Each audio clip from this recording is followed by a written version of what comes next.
Hey everyone, it's TA in the Delish Kitchen Studio. After 3 separate recipes and tons of research and multiple rounds of testing on my part, I can say with confidence that this is our favorite ever butter chicken recipe. Featuring tender spiced chicken swimming in a rich tomato gravy, this butter chicken is one of the finest comfort foods worldwide, and now you're going to be able to make it in your own kitchen. Let's get started.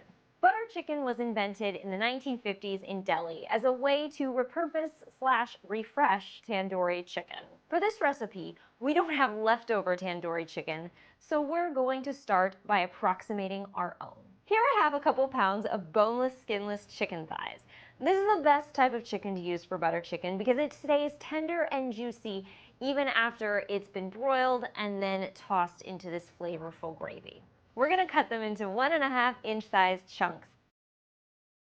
We're going to get our chopped chicken into a super flavorful marinade now. This yogurt spice marinade is going to have a lot of the ingredients that are going to go in the tomato butter gravy later on. Into our bowl, we're going to put our yogurt, garlic, ginger, garam masala, Kashmiri chili, salt, and lemon juice.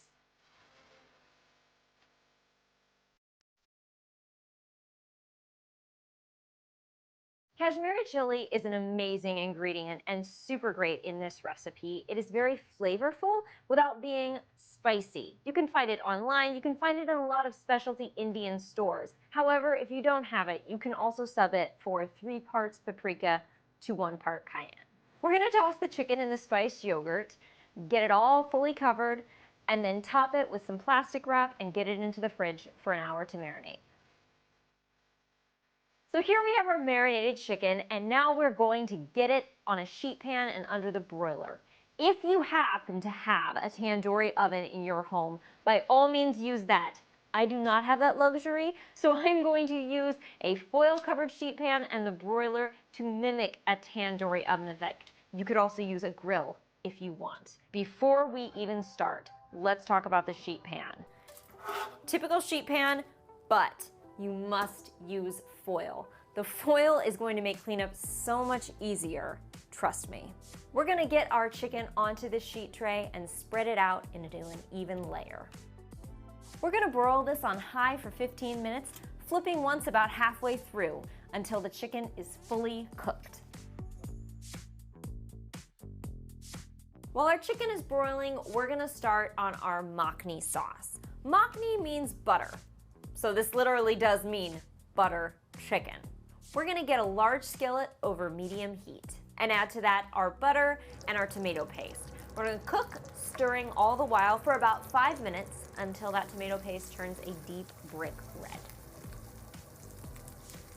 Once our tomato paste mixture is dark brick red, we are gonna add our serrano chili and our ginger and stir about a minute until they're fragrant.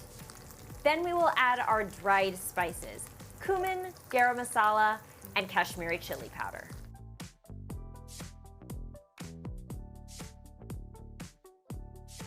At this point, we can add in our heavy cream, water, salt, and dried fenugreek.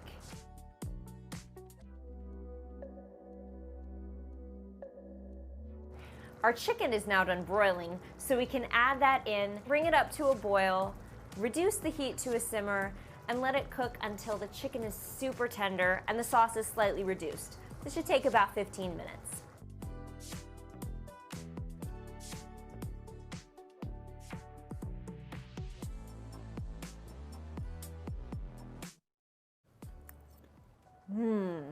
It's so tender and juicy, and the flavor is out of this world.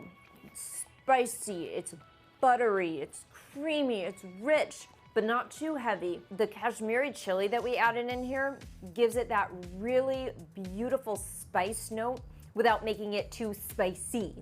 And all of that tomato paste that we spent time cooking down adds this really great depth and back note of that tomato flavor. I don't often say this, but this chicken tastes like it comes from a high-end restaurant. Today I served this with rice and naan and a nice cucumber salad But honestly, you don't need to have all that. You can choose to serve it with the rice or the naan, or you can just eat it on its own.